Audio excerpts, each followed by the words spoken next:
Hi, this is Benjamin Davidson, and this is my reflection number 4 for EdTech 220. The prompt I chose is the feedback cycle prompt. One of the ways that I think I would use feedback cycles would be in constantly asking my peers and consulting with my peers at whatever school that I end up working at.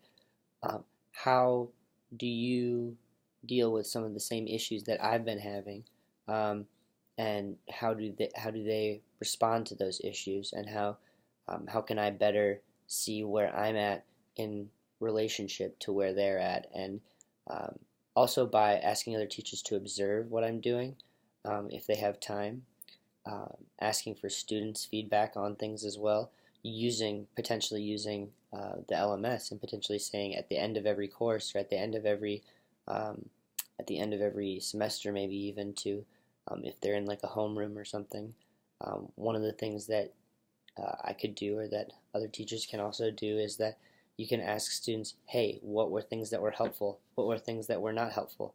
Um, was I providing a fun learning experience in addition to it being educational? Was it something that you felt like you learned things from? And asking questions like, for example, um, what are a few things that you really value that you learned from this class? That might be something that would be really valuable.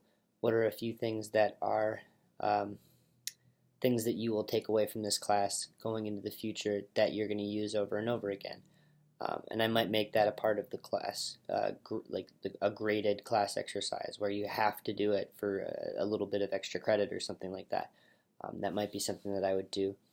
Um, I think part of that is also using technology to sort of help students have access to be able to get you feedback, and not just having it be, okay, how was this?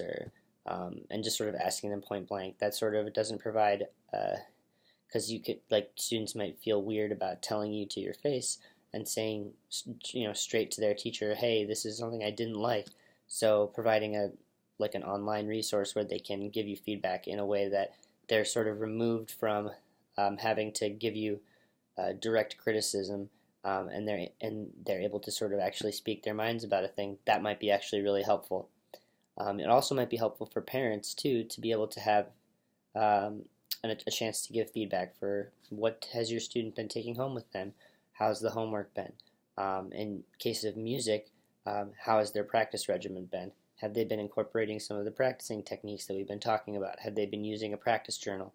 What are things that they can be doing, or that they have done at home, since we've had this class, that have changed? Have there been things that have changed in their practice habits, or in their habit for music? And because it is, like with music, and like with any discipline that you have to study and be good at, um, you it's something that you have to take home with you, and that you have to study at home, and that you have to spend real time with, especially so for arts and music.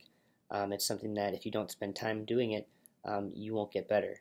Um, it's not like a talent isn't going to carry you the entire way. In fact, there's a lot of arguments that say that talent is actually, we have a false idea about talent, that um, talent is somehow not, every human being doesn't have, it's not about talent, it's about the amount of hours that you spend. There's this great book that I've been reading, that's been about it, um, and it's a great book. Anyway, so um, practice technique, a lot of those other issues that come up about it. Um, One of the things that I think would be useful also is incorporating maybe even weekly feedback, and it is something that would be helpful, and sort of being able to fine tune, and really tweak the lessons as we go, and making sure that each student is getting a personalized learning experience, and is getting that learning experience, and is being able to feel like are empowered to um, change that learning experience and have direct impact on what it is we're learning in the class, and how I'm approaching my teaching, and how the material is being delivered to them. Um, I really, that idea about the sage on the stage versus the guide on the side, that really resonates with me.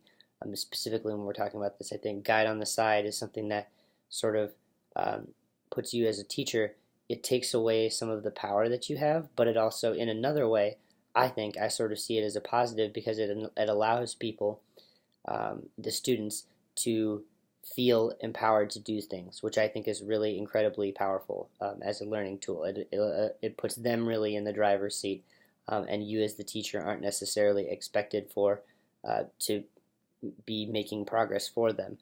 They have to be making the progress, and they have to be making some decisions about how they're approaching things. And this applies directly to music because if you don't spend the time practicing, like we were talking about earlier, this is something that will impact your ability to succeed in that field, and to do good things in that field.